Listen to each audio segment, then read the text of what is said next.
ಧನ್ಯವಾದ. ಇಲ್ಲ, ನಮ್ಮ ನಿರೀಕ್ಷೆ ಇತ್ತು. ನಾವು ಹತ್ರ 50ಕ್ಕೆ ರೀಚ್ ಆಗ್ತೇವೆ ಅಂತ ಹೇಳುವಂಥ ನಮ್ಮ ನಿರೀಕ್ಷೆ ಇತ್ತು.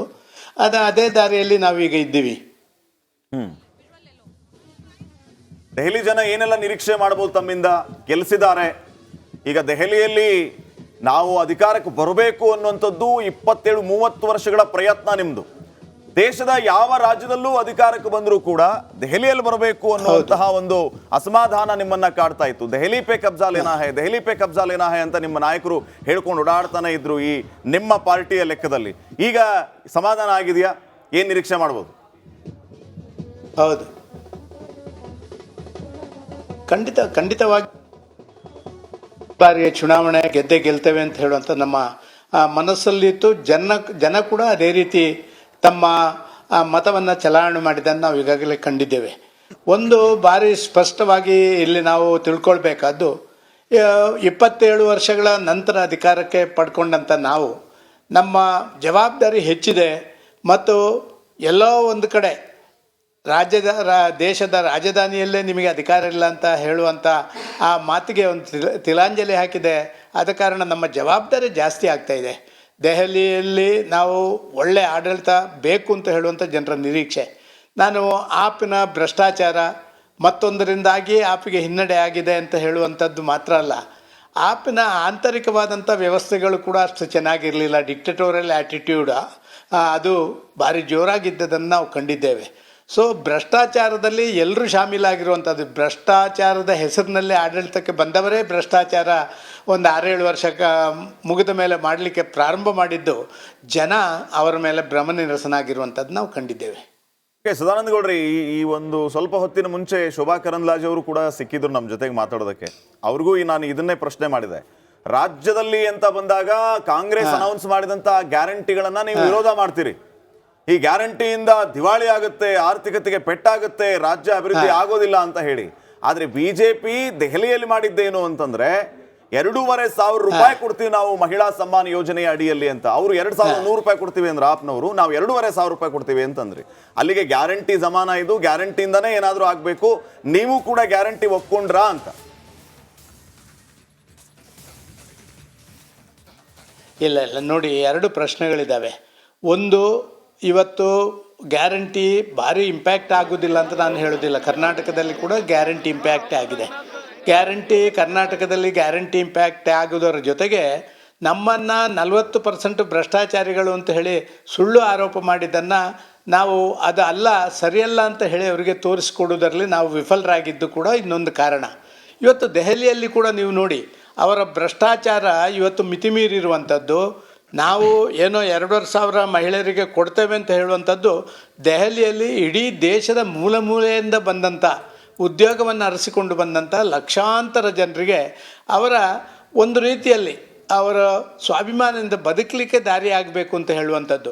ಇದರ ಅರ್ಥ ನಮ್ಮದು ಕೂಡ ಆಶ್ವಾಸನೆ. ನೀವು ಕೇಳ್ಬೋದು, ಅದು ಅವರು ಕೊಟ್ಟರೆ ಅದು ಒಂದು ರೀತಿಯಲ್ಲಿ ಫ್ರೀ ಬೀಸ್ ಅಂತ ಹೇಳೋದು, ನೀವು ಕೊಟ್ಟರೆ ಅದಲ್ಲ ಅಂತ. ಇಲ್ಲ, ಖಂಡಿತ ಅಲ್ಲ. ಆದರೆ ನಾವು ಕೂಡ ಅನಿವಾರ್ಯವಾಗಿ ಅಲ್ಲಿಯ ವಿಚಾರಗಳನ್ನೆಲ್ಲ ತಿಳ್ಕೊಂಡು ಒಂದಷ್ಟು ಆಶ್ವಾಸನೆಗಳನ್ನು ಕೊಟ್ಟಿದ್ದೇವೆ. ಅದು ಕೂಡ ಇಂಪ್ಯಾಕ್ಟ್ ಆಗಿರ್ಬೋದು ಚುನಾವಣೆಯಲ್ಲಿ. ಓಕೆ, ಸದಾನಂದ ಗೌಡ್ರೆ, ಈಗ ಕಾಂಗ್ರೆಸ್ ಅಂತ ಬಂದಾಗ ಅಲ್ಲಿ 0 ಸುತ್ತಾ ಇದೆ. ಜೊತೆಗೆ BJP ಗೆಲ್ಲೋದಕ್ಕೆ ಅಂದರೆ ಹೋದ ಚುನಾವಣೆಗಿಂತ ಈ ಚುನಾವಣೆಯಲ್ಲಿ ಇಷ್ಟೊಂದು ಬದಲಾವಣೆ ಆಗೋದಕ್ಕೆ ಏನೆಲ್ಲ ಕಾರಣಗಳಿರ್ಬೋದು, ಮತ್ತು ಕಾಂಗ್ರೆಸ್ನ ಪರಿಸ್ಥಿತಿ ಯಾಕೆ ಅಂತ ಹೇಳ್ತೀರಾ ಈ ರೀತಿಯಾಗಿ ನಿಮ್ಮ ಪ್ರಕಾರ? ನೋಡಿ, ಕಾಂಗ್ರೆಸ್ಗೆ ಈ ಆಪ್ನವರ ಮೇಲೆ ಒಂದು ಕೋಪ ಇತ್ತು.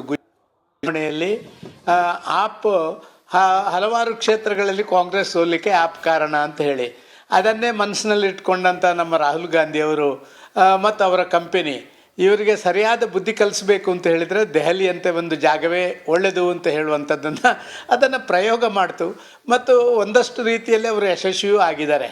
ಈಗ ನನಗೆ ತಿಳಿದ ಮಟ್ಟಿಗೆ ಹತ್ರ ಒಂದು 4-4.5% ಡಿಫ್ರೆನ್ಸು ನಮಗೂ ಮತ್ತು ಆಪಿನವರಿಗೆ ಇರುವಂಥದ್ದು. ಕಾಂಗ್ರೆಸ್ ಸುಮಾರು 5-5.5% ಅವರು ಮತ ಗಳಿಸಿರುವಂಥದ್ದು. ನಾವು ನೇರವಾಗಿ ಮಾತಾಡೋದಿದ್ರು ಕೂಡ ಒಂದಷ್ಟು ಹೆಚ್ಚು ಮತಗಳು ಕಾಂಗ್ರೆಸ್ಸಿಂದ ಆಪ್ಗೆ ಹೋಗ್ತಿತ್ತೋ ಏನೋ.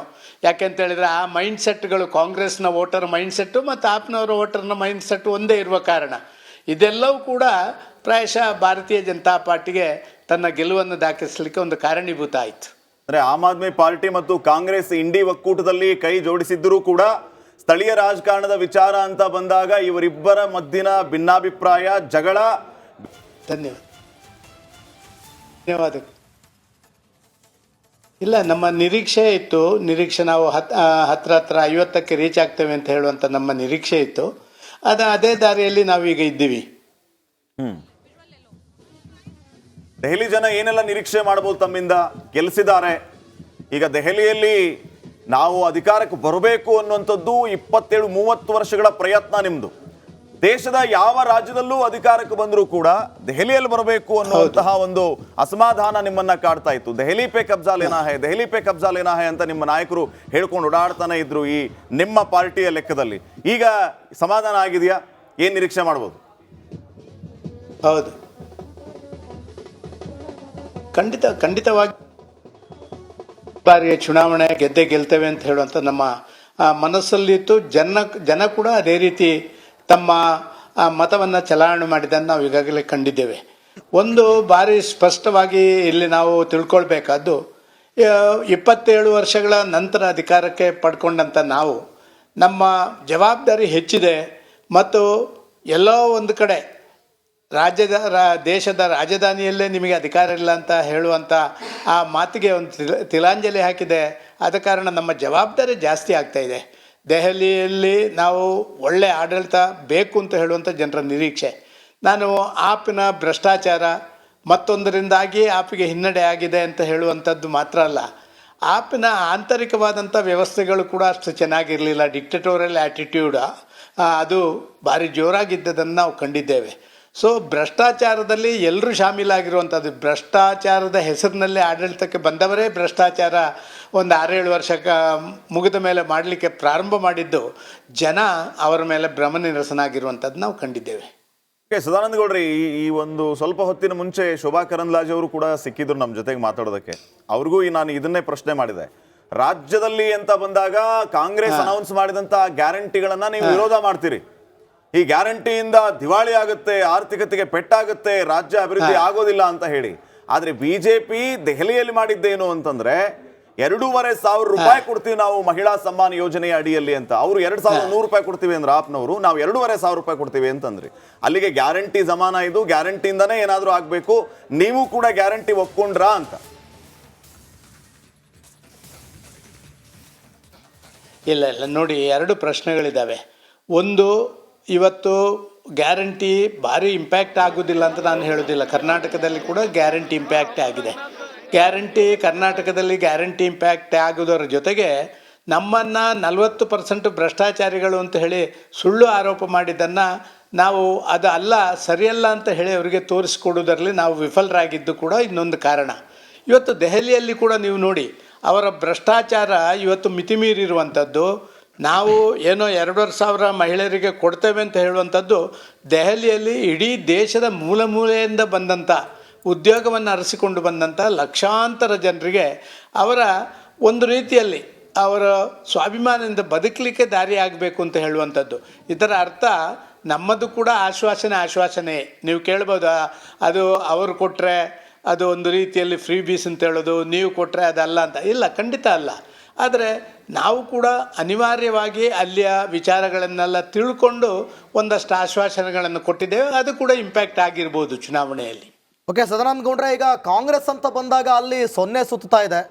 ಜೊತೆಗೆ BJP ಗೆಲ್ಲೋದಕ್ಕೆ ಅಂದರೆ ಹೋದ ಚುನಾವಣೆಗಿಂತ ಈ ಚುನಾವಣೆಯಲ್ಲಿ ಇಷ್ಟೊಂದು ಬದಲಾವಣೆ ಆಗೋದಕ್ಕೆ ಏನೆಲ್ಲ ಕಾರಣಗಳಿರ್ಬೋದು, ಮತ್ತು ಕಾಂಗ್ರೆಸ್ನ ಪರಿಸ್ಥಿತಿ ಯಾಕೆ ಅಂತ ಹೇಳ್ತೀರಾ ಈ ರೀತಿಯಾಗಿ ನಿಮ್ಮ ಪ್ರಕಾರ? ನೋಡಿ, ಕಾಂಗ್ರೆಸ್ಗೆ ಈ ಆಪ್ನವರ ಮೇಲೆ ಒಂದು ಕೋಪ ಇತ್ತು. ಚುನಾವಣೆಯಲ್ಲಿ ಆಪ್ ಹಲವಾರು ಕ್ಷೇತ್ರಗಳಲ್ಲಿ ಕಾಂಗ್ರೆಸ್ ಸೋಲಿಕ್ಕೆ ಆಪ್ ಕಾರಣ ಅಂತ ಹೇಳಿ ಅದನ್ನೇ ಮನಸ್ಸಿನಲ್ಲಿ ಇಟ್ಕೊಂಡಂಥ ನಮ್ಮ ರಾಹುಲ್ ಗಾಂಧಿಯವರು ಮತ್ತು ಅವರ ಕಂಪೆನಿ ಇವರಿಗೆ ಸರಿಯಾದ ಬುದ್ಧಿ ಕಲಿಸ್ಬೇಕು ಅಂತ ಹೇಳಿದರೆ ದೆಹಲಿ ಅಂತ ಒಂದು ಜಾಗವೇ ಒಳ್ಳೆಯದು ಅಂತ ಅದನ್ನು ಪ್ರಯೋಗ ಮಾಡ್ತು ಮತ್ತು ಒಂದಷ್ಟು ರೀತಿಯಲ್ಲಿ ಅವರು ಯಶಸ್ವಿಯೂ ಆಗಿದ್ದಾರೆ. ಈಗ ನನಗೆ ತಿಳಿದ ಮಟ್ಟಿಗೆ ಹತ್ರ ಒಂದು 4-4.5% ಡಿಫ್ರೆನ್ಸು ನಮಗೂ ಮತ್ತು ಆಪಿನವರಿಗೆ ಇರುವಂಥದ್ದು. ಕಾಂಗ್ರೆಸ್ ಸುಮಾರು 5-5.5% ಅವರು ಮತ ಗಳಿಸಿರುವಂಥದ್ದು.